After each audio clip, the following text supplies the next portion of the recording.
ఓం శ్రీ స్వామి శరణమయ్యప్ప. నా పేరు పింగిలి వేణుగోపాల్. నేను ఆరోగ్యమే మహాభాగ్యం అనే సబ్జెక్ట్ మీద ఈ పల్లవి హెర్బల్ కేర్ ప్లాట్ఫామ్ మీద ఈ వీడియోస్ చేస్తున్నాను. మీకు ఈ కాంటెంట్ నచ్చేదంటే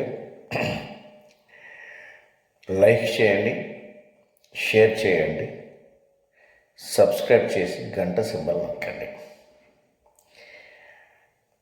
తర్వాత మీకు దీని మీద ఏమన్నా కామెంట్స్ ఉంటే కింద కామెంట్ సెక్షన్లో బాక్స్ లోపల కామెంట్ చేయండి.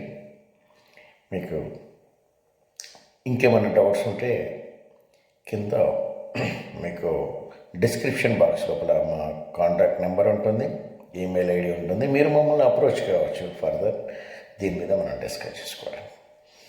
ఈరోజు మన బాడీ సిస్టమ్, మన బాడీ లైఫ్ సిస్టమ్, మన లైఫ్ ఏ విధంగా ఉంటుంది, ఆరోగ్యమే మహాభాగ్యం ఉన్న ఆరోగ్యంగా ఏ విధంగా ఉండాలి, అనారోగ్యం రావడానికి గల మూల కారణాలు ఏంటి అనే వాటి మీద మనం మాట్లాడుకుందాం. అనారోగ్యం రావడానికి గల మూల కారణం ఏంటి మాట్లాడుకుందాం. దీనికి సొల్యూషన్ ఏంటిది అనేది నెక్స్ట్ వీడియోలో మనం తీసుకుందాం. ఫస్ట్, అనారోగ్యానికి మూల కారణం మన శరీరం గురించి మనం తెలుసుకోకుండా దానికి ఏ విధంగా మనం మన లైఫ్ను మెయింటైన్ చేయాలి, లీడ్ చేయాలనో ఆ విధంగా లీడ్ చేయకపోవడం వల్లనే మొదటిగా మనకు అనారోగ్యం అనేది సంక్రమించడం జరుగుతుంది. రెండవ పాయింట్ వచ్చేసేసి మనకి అనారోగ్యం రావడానికి మూల కారణం మనం పీల్చుకునే గాలి, తాగే నీరు, తినే ఆహారం. ఈ మూడు పదార్థాలు సరైన విధంగా సరైన సమయంలో స్వీకరించకపోవడం వల్ల అవి మన శరీరంలోకి చేరి గాలి ద్వారా మలినాలు, నీటి ద్వారా మలినాలు, ఆహారం ద్వారా శరీరంలో మలినాలు పేరుకుపోయి అనారోగ్యానికి మూల కారణం రావడం జరుగుతుంది. ఆ మలినాలు అనేటివి మన తల నుంచి అరికాల వరకు అన్ని అవయవాల్లో ఆ మలిన పదార్థాలు టాక్సిన్స్ అనడం జరుగుతుంది. సైన్స్ లోపల ఆమా ఫ్రీ రాడికల్స్ అని అనడం జరుగుతుంది. ఈ మలినాలు శరీరంలో పేరుకుపోయి అవయవాల పనితనానికి ఆటంకంగా మారి అవయవాల పనితనం మందగించడం వల్ల మనకు అనారోగ్యం అనేది సంక్రమించడం జరుగుతుంది. మరి ఈ మలినాలను తొలగించే విధానం ఏంటి, ఏ విధంగా మనం ఈ శరీరంలో ఉన్న మలినాలను తొలగించుకోగలుగుతాం, ఏ విధంగా మన శరీరంలోకి ఎంటర్ అవుతున్నాం, ఏ విధంగా మనం ఎగ్జిస్ట్ చేయాలి, చేయకపోవడం వల్ల కారణాలంటే ఏ అవయవం నుంచి ఏ విధంగా మనం శుభ్రం చేసుకోవాలి, శుభ్రం చేసుకొని అవయవాలను బలంగా చేసుకొని బ్యాలెన్సింగ్గా ఉంచుకొని అవయవాలను రీజనరేట్ చేసుకొని ఏ విధంగా మనం ఆరోగ్యకరమైన జీవితాన్ని, ఆరోగ్యకరమైన సమాజాన్ని, ఆరోగ్యవంతమైన దేశాన్ని ఏ విధంగానే మనం నిర్మించుకోగలుగుతాం అనే సబ్జెక్ట్. మరి ఏంటండి, మేము ఎంత శుభ్రంగా ఉంటున్నాం, పరిశుభ్రమైన ప్రకృతిలో జీవిస్తున్నాం. మరి మన శరీరంలోకి గాలి ద్వారా మలినాలు ఏ విధంగా వెళ్తున్నాయి అంటే చిన్న ఎగ్జాంపుల్ చెప్తాను, మీరు క్యాచ్ చేయండి.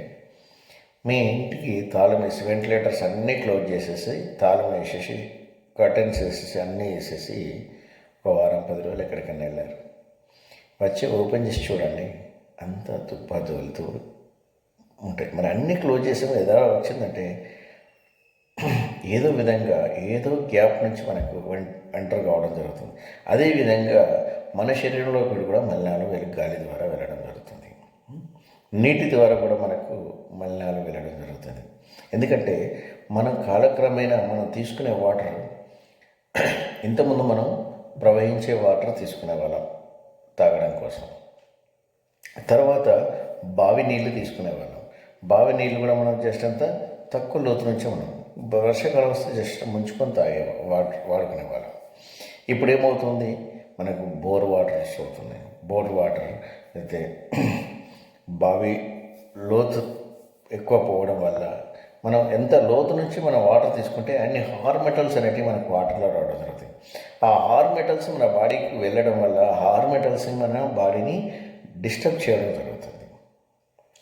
మూడవది ఆహారం. ఆహారం ద్వారా ఏ విధంగా మలినాలు మన శరీరంలోకి ఎంటర్ అవుతున్నాయంటే, పురాతన కాలంలో పాత విధానం లోపల మనం బలవర్ధకమైన ఆహారం తీసుకున్నాం, ఇప్పుడు బలహీనమైన ఆహారం తీసుకుంటున్నాం. ఎందుకు కారణం అంటే, అప్పుడు ఏ ఫెర్టిలైజర్స్ పెస్టిసైడ్స్ అనేటివి లేకుండా మనం కల్టివేట్ చేయడం జరిగింది. న్యాచురల్ కల్టివేషన్ అని చేయడం జరిగింది. పశువుల ఎరువులతోటి, పచ్చి రొట్టెలతోటి బలవర్ధకమైన ఆహారాన్ని, మంచి long period crops, natural crops ఉండేవి. ఇప్పుడు artificial crops, short term crops, fertiliser pesticides వేస్తూ పండిస్తూ మనం ఆహారంగా స్వీకరించడం జరుగుతుంది. లాంగ్ టర్మ్ క్రాప్ను షార్ట్ టర్మ్ తీసుకోవడం ఒక అనర్థదాయకం. క్రాప్ ఎక్కువ హీలింగ్ రావడం కోసం హైబ్రిడ్స్ వాడడం ఇంకొక అనర్థదాయకం.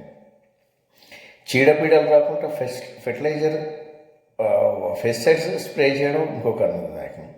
పంట ఎక్కువ రావడం కోసం ఎరువులు వేయకుండా, ఇప్పుడు పశువులు లేక పచ్చి రొట్టె లేకపోవడం వల్ల మనం ఎక్కువ ఏం చేస్తున్నాం, ఫెర్టిలైజర్స్ వాడుతున్నాం, కెమికల్ బేస్డ్ వెళ్తున్నాం. అవి వేయడం వల్ల కూడా మనకు చాలా హార్మ్ఫుల్గా ఈ యొక్క ఫుడ్ ద్వారా మనకి ఈ టాక్సిన్స్, ఈ ఫ్రీ రాడికల్స్ అన్నీ మన శరీరంలోకి వెళ్ళి ప్రతి కణం లోపల, ప్రతి అవయవం లోపల వాటి పనితనానికి ఆటంకంగా మారడం వల్ల మనకు ఎన్నో రకాల అనారోగ్యాలకు మూల కారణం అవుతుంది. ఎందుకంటే చూడండి, బీపీ, బ్లడ్ ప్రెషర్, షుగర్, తర్వాత థైరాయిడ్, తర్వాత జాయింట్ పెయిన్స్, తర్వాత డైజెస్ట్ సిస్టమ్, అల్సర్స్, అసిడిటీస్, తర్వాత kidney problems, liver problems, brain related problems, ఇట్లా మనకు స్కిన్ డిసీజెస్, ఇట్లాంటి ఎన్ నెంబర్ ఆఫ్ హెల్త్ కాంప్లికేషన్స్ అనేవి మనకు క్రియేట్ కావడం జరుగుతుంది. మరి వీటి నుంచి బయటికి రావడం ఎలా, ఈ విష వలయం నుంచి బయటికి రావడం ఎలా అనేది మనం ఆలోచించాల్సిన అవసరం ఉన్నది. దాన్ని తెలుసుకోవాల్సిన అవసరం ఉన్నది. తెలుసుకొని దాన్ని ఇంప్లిమెంట్ చేయాల్సిన ఆవశ్యకత చాలా ఎక్కువగా ఉన్నది. ఎందుకంటే వాతావరణం మారుతుంది, పరిస్థితులు మారుతున్నాయి. వాటి తగ్గట్టుగా మనం మారాల్సిన ఆవశ్యకత చాలా ఉంది. దాని తగ్గట్టుగా ఉన్న జీవన విధానాన్ని మార్చుకోవాల్సిన ఆవశ్యకత. ఎందుకంటే మన ప్రస్తుత సమాజంలో మన ఫ్యూచర్ జనరేషన్స్ చాలా శక్తిహీనమవుతున్నాయి. చాలా రకాల జబ్బులకు శరీరం డ్యామేజ్ అవుతుంది. చాలా రకాల జబ్బులు దీర్ఘకాలిక జబ్బులుగా ఫ్యూచర్ జనరేషన్కి ఫార్వర్డ్ కావడం జరుగుతుంది. ఈ జబ్బులను ఈ విషవలయం నుంచి బయటకు వచ్చేసి మన శరీరంలో ఉన్న విషాన్ని తగ్గించుకొని, మన అవయవాలను బలవర్ధకం చేసుకొని, ఫ్యూచర్ జనరేషన్స్ని హెల్దీగా బలవర్ధకంగా తయారు చేసి ఫ్యూచర్ బలవర్ధకమైన దేశంగా మార్చాల్సిన ఆవశ్యకత ఉంది. ఈరోజు మీకు సమస్యలు రావడానికి గల కారణాన్ని వివరించాను. మీకు నెక్స్ట్ వీడియోలో దీనికి సొల్యూషన్ మేము వివరించడం జరుగుతుంది. సర్వే జన సుఖినో భవంతు. Thank you.